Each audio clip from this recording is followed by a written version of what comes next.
Le conte d'aujourd'hui nous vient de Suède. Il a été écrit par Selma Lagerlöf et il met en scène le personnage du Tomte. Le Tomtar est un lutin, un esprit qui veille sur les fermes scandinaves. Il veille au bon déroulement des récoltes, à la bonne tenue des écuries, à ce que tout soit fait dans le meilleur ordre possible. Et il est capable de maintenir cet ordre au prix d'une rigueur parfois terrible, sans aucune compassion pour les faiblesses humaines. C'est ce que nous allons découvrir dans ce conte intitulé « Le Tomte de Torbu ». Je me souviens d'un jour de mon enfance où lors d'un voyage nous passions devant un vieux manoir de campagne dont on disait qu'il était habité par un Tomte. La ferme solitaire était mal située sur les rives plates d'un lac. Aucun jardin n'entourait la haute maison d'habitation blanche, rien que quelques arbres difformes. Jamais je n'avais vu plus triste endroit. Le domaine paraissait riche cependant. Les dépendances, en bon état, étaient de taille et dans les champs, le blé était si luxuriant que j'en garde l'image en mémoire. Le plus étonnant était de voir l'ordre qui partout y régnait. Je me souviens que nous longions lentement la propriété en admirant à quel point les fossés étaient correctement creusés, les sentiers tracés droits et les ponts savamment construits. Nous remarquâmes aussi les petites barques peintes qui se balançaient sur la rive du lac et un long appontement destiné aux lavandières s'avançant droit dans l'eau. Ce qui nous fait dire que le Tomte devait réclamer d'elle qu'elle rince le linge en eau profonde plutôt que dans l'eau trouble du bord. Car nous estimions tous que si le domaine se trouvait dans cet état magnifique, c'était à cause du Tomte et du fait que les habitants du lieu croyaient en lui. Si personne ne laissait traîner dans la cour le moindre fétu de paille, c'était par peur du Tomte, et de même si les tables étaient aussi bien astiquées qu'un salon et les champs entretenus avec autant de soin que des carrés potagers. Le Tomte vivait au domaine depuis toujours, et chaque époque avait une histoire à raconter sur lui. Permettez-moi d'en conter une qui dut se dérouler il y a 2 siècles de cela. Par une sombre nuit d'automne, la pluie ruisselait sur les murs en rondins gris, puisqu'à cette époque le manoir n'était ni peint ni doublé de bardeaux, et la tempête faisait battre les branches du grand pommier sauvage contre le haut de la toiture du pignon. Au beau milieu de ce mauvais temps, un hibou arriva. Il avait construit son nid dans la charpente d'un des greniers et la rejoignait par une petite ouverture située sous le chenot. Mais avant qu'il ne trouve l'ouverture, le vent le saisit, gonfla son épais plumage tel une vessie et le projeta à plusieurs reprises contre le mur. L'oiseau abandonna alors son projet d'entrée et s'installa dans le pommier sauvage pour y passer la nuit à ululer. À l'intérieur, tout était calme et silencieux, mais à en juger par la lumière qui filtrait par les fentes des volets, les gens de la maison n'étaient pas couchés. Par moments, on entendait des bruits et un grand rire, puis un silence de mort s'installait à nouveau. Vers les 11 heures du soir, la vieille gouvernante du manoir, tout habillée encore et portant les clés à la ceinture, comme si ni de jour ni de nuit elle n'avait pu s'en séparer, sortit dans le vestibule. La lourde porte était fermée par 4 serrures différentes, et il fallut un long moment à la vieille femme pour l'ouvrir. Mais dès que la porte fut entr'ouverte, le vent profita de l'occasion, l'ouvrit grande, lança une douche de pluie au visage de la gouvernante et fila jouer sous les tapis de literie du vestibule pour les faire ressembler à des serpents qui se tortillent. La vieille femme referma la porte derrière elle et s'enfuit dans la nuit. Elle marchait très vite, comme chassée par une grosse frayeur. Et sans cesse elle marmonnait « Que Dieu nous garde, que Dieu nous garde !» Elle tenait pour s'éclairer une lanterne de corne, mais elle était si absorbée par ses pensées effrayantes qu'elle ne profitait pas de sa lueur et marchait dans des flaques d'eau qu'elle aurait très bien pu éviter sinon. Plusieurs fois même, son désarroi la fit quitter le sentier et se retrouver dans l'herbe où elle vint se cogner dans un buisson d'épines qui arracha un morceau de sa robe. Mais elle ne semblait pas remarquer tout cela, et persévérante, elle reprenait sa marche tout en murmurant « Que Dieu nous garde, que Dieu nous garde !» Enfin, elle arriva à l'écurie. Elle monta au grenier par l'étroit escalier extérieur au bâtiment qui y menait et, arrivée en haut, s'arrêta devant la petite porte du grenier à foin. Une lueur scintillait derrière cette porte et en se penchant, la gouvernante put voir à l'intérieur une petite pièce qui était recouverte de harnais, de rênes, de selles et de sangles. Ceci ne formait d'ailleurs pas une vraie pièce, mais seulement une partie cloisonnée du grenier à foin. Du fourrage apparaissait dans les interstices entre les planches de cloison, et au milieu du plancher se découpait l'ouverture d'une grande trappe permettant d'accéder directement à l'écurie. Dans un coin de cette pièce, le vieux cocher de la ferme était assis sur son lit. À la lueur d'une torche résineuse, il lisait la Bible. Apparemment, il n'était pas assez tranquille pour se mettre au lit par ces temps d'orage, car régulièrement il levait la tête du livre pour écouter la tempête, le battement de la pluie et les cris du hibou. La gouvernante frappa, et le cocher vint lui ouvrir. D'emblée, il s'excusa d'avoir allumé une torche ici, dans le grenier. Il devait penser qu'elle n'était sortie dans la nuit que pour lui demander de faire attention au feu. « Je sais bien que c'est dangereux, dit-il, mais il me paraissait nécessaire que quelqu'un lise la parole de Dieu par une nuit comme celle-ci. » La vieille femme ne répondit pas. Elle s'assit sur un vieux coffre, plein de morceaux de cuir et de pièces de ferraille. La terreur l'emplissait toujours si fort qu'elle n'avait pas retrouvé ses esprits. Ses mains ne cessaient de tirailler le bord de son tablier, et ses lèvres remuaient pour un murmure incompréhensible. Le cocher la regardait jusqu'à ce que la peur qui pesait sur elle se communiquât aussi à lui. Un tremblement saisit alors les vieilles mains fatiguées de l'homme et ses mâchoires édentées. « Aurais-tu rencontré le petit père ?» demanda-t-il en chuchotant. Le petit père, c'était le Tombt. Jamais on ne le mentionnait autrement dans cette ferme. « Non, dit la gouvernante, et le petit père ne me ferait pas peur. Il ne nous veut que du bien. »« N'affirme pas des choses pareilles, dit le cocher. Il sait être sévère et ces derniers temps, un tas de choses se sont passées ici qu'il n'aura certainement pas appréciées. S'il était aussi sévère que tu le dis, il ne laisserait pas le capitaine se conduire de la sorte. » Le cocher essaya de la calmer. « N'oublie pas que tu parles du maître de la maison. C'est pas une raison pour ne pas voir ce qu'il détruit lui-même, et toute la maisonnée du même coup, se plaignit-elle. Le maître de cette ferme, c'est le capitaine, reprit le cocher avec emphase, et nous ne sommes que ses pauvres serviteurs. Mais soudain, sa voix changea, et il demanda, sur le ton de la plus grande inquiétude, aurait-il inventé quelque nouvelle folie? Toute la soirée, je suis resté derrière la porte de la grande pièce, et je l'ai entendu perdre tout son argent au jeu, dit la gouvernante, sans cesser de se balancer d'avant en arrière. Quand il n'a plus d'argent, il a joué les chevaux et les vaches. Quand il n'a plus possédé de bêtes, il s'est mis à jouer le domaine. Il mise cabane après cabane, les parcelles de forêt l'une après l'autre, pâturage après pâturage, champ après champ, et il perd tout. Entendant cela, le cocher se redressa à moitié comme s'il avait voulu descendre pour empêcher cette catastrophe, puis il se rassit, écrasé par l'impuissance. « C'est le capitaine qui est ici le maître, dit-il. Il peut disposer comme bon lui semble de tout ce qui lui appartient, mais je n'arrive pas à comprendre que le petit père n'intervienne pas. » « Il ne quitte pas l'écurie, il n'est pas au courant de ce qui se passe chez nous, dit la gouvernante. Un long silence régna dans le grenier, puis le cocher demanda finalement « Qui joue avec lui cette nuit ?»« C'est le capitaine Duve, celui qui gagne à peine ses doigts ont-ils effleuré les dés, il gagne tout le temps. »« Cet homme-là est aussi pauvre de terre que de cœur, dit le cocher après un moment de réflexion. Notre capitaine n'a aucune compassion à attendre de lui. Alors qu'il est, il possède déjà tout hors de but, dit la gouvernante. Le cocher prit la Bible, se tourna pour avoir la lumière du bon côté et commença à lire. « J'ai cru devenir folle en les écoutant, tant c'était horrible, dit la gouvernante. Au début, ils étaient joyeux, et notre maître riait chaque fois qu'il perdait, mais maintenant, il joue en silence, sauf quand notre maître perd à nouveau un champ, alors il lance un juron, et l'autre en rit. » Le vieux cocher murmurait et lisait, mais il ne prononçait pas les versets du livre saint.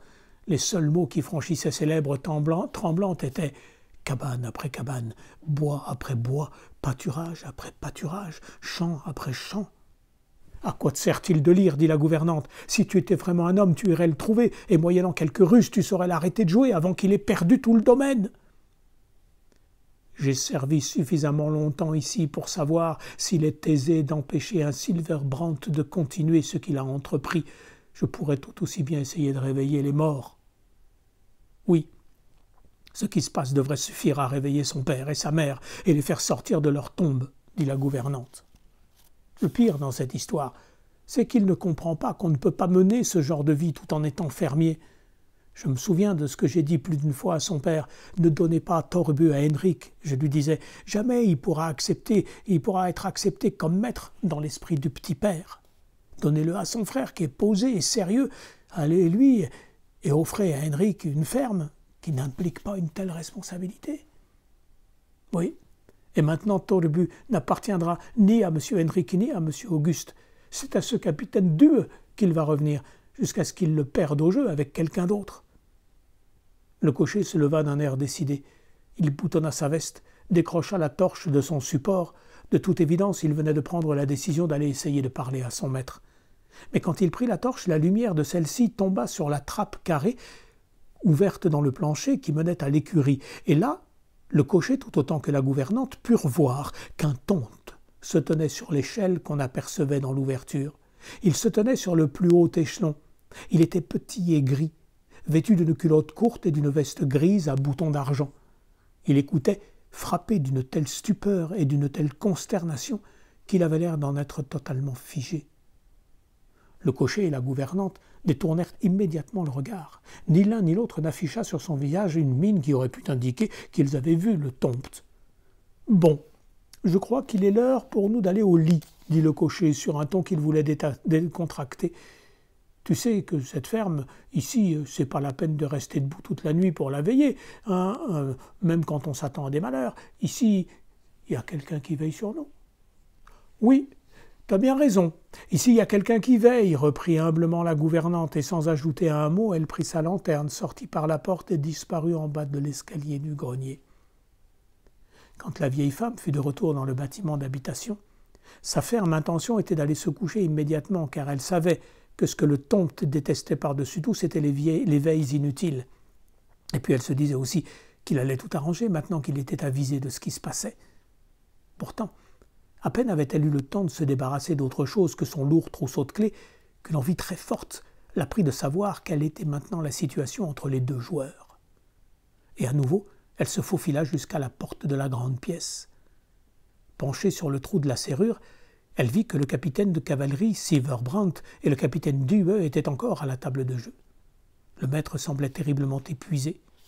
La gouvernante trouva même qu'il s'était complètement transformé depuis qu'elle l'avait quitté, peu de temps auparavant.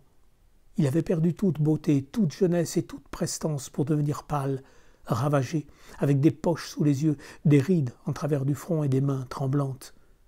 Due, lui, avait le visage rouge, et ses yeux injectés de sang semblaient lui sortir des orbites, mais il dissimulait son excitation sous un bavardage enjoué et un rire continuel. La gouvernante n'écoutait pas à la porte depuis plus de 2 minutes que Silverbrandt recula sa chaise et s'écria « C'en est fini maintenant, Due. Désormais, il ne me reste plus de tout le domaine que l'îlot au pin dans le lac. Tu dois me le laisser pour que je puisse dire qu'il existe au moins un endroit sur terre qui m'appartient. » Due rit bien fort, mais il n'avait pas l'air content. « Quel dommage d'interrompre la partie, dit-il. Tu as bien misé tout le reste. Laisse-nous jouer stade pierre aussi. » Silverbrandt allait et venait dans la pièce. On voyait à quel point le possédait encore l'envie de jouer. Ce qu'il regrettait, c'était moins d'avoir tout perdu que le fait de ne plus pouvoir jouer. « Que miserais-tu contre l'îlot » demanda-t-il. Un instant, Due réfléchit. La gouvernante comprit qu'il essayait de trouver une mise qui pousserait inévitablement Silverbrandt à continuer. « Je mise ton cheval, » dit Due. Silverbrandt aimait son cheval plus qu'aucune autre chose au monde, et il se mit à jurer abondamment, demandant à Due s'il n'était pas le malin en personne, lui qui le tentait de cette manière. Et la gouvernante remarqua que chaque fois que les pas du capitaine de cavalerie le menaient dans un coin sombre de la pièce, où Due ne pouvait pas le voir, il serrait les poings de colère. Le pire est que je sais que je te tuerai le jour où je te verrai monter mon cheval et commander à ma propriété, dit-il à Due.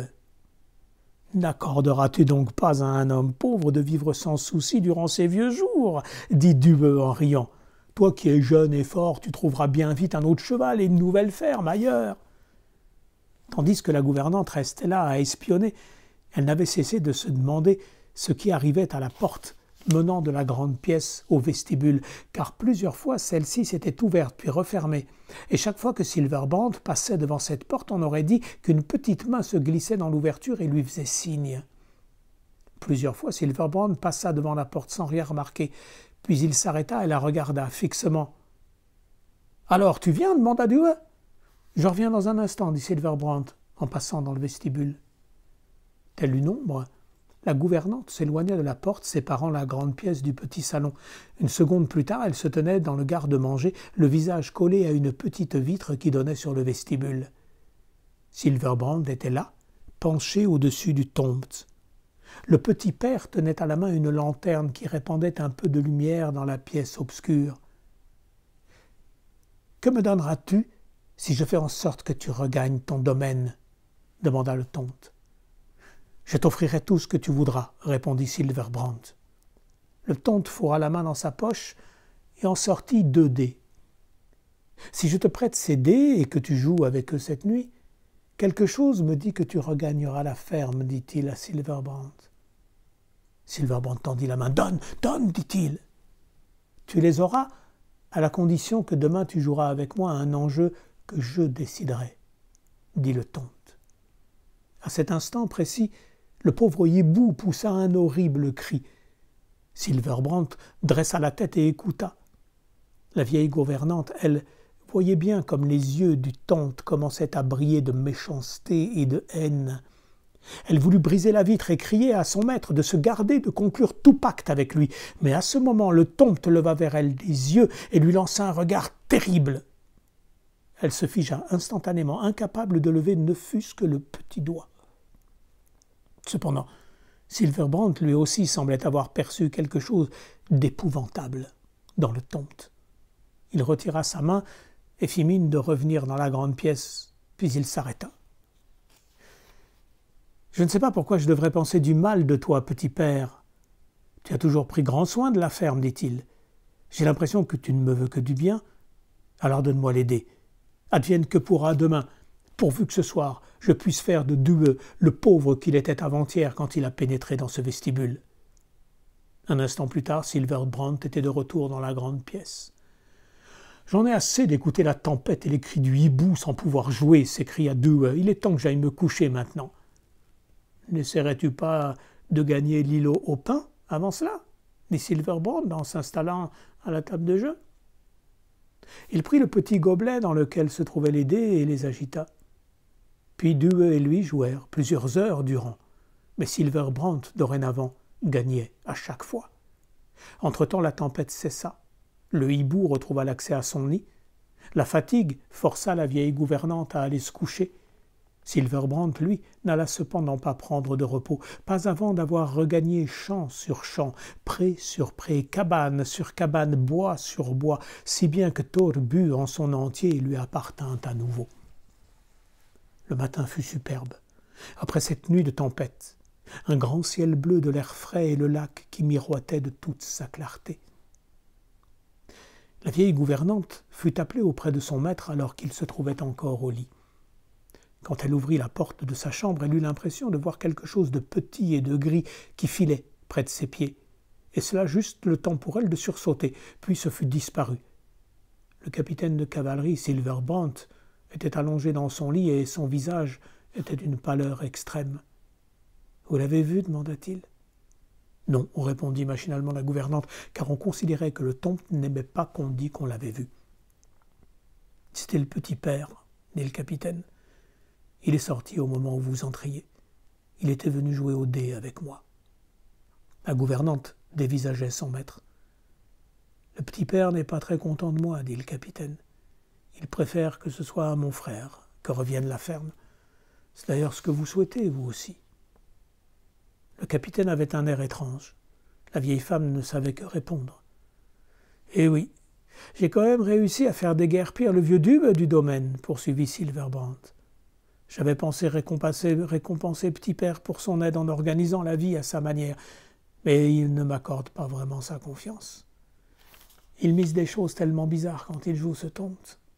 Il est pire que Due. » La gouvernante se mit à trembler, tout en murmurant, comme durant la nuit passée, « Que Dieu nous garde, que Dieu nous garde. » « Eh bien, ne restez pas là à faire cette tête, » dit Silverbrand. « Hâtez-vous plutôt de mettre en ordre mon uniforme.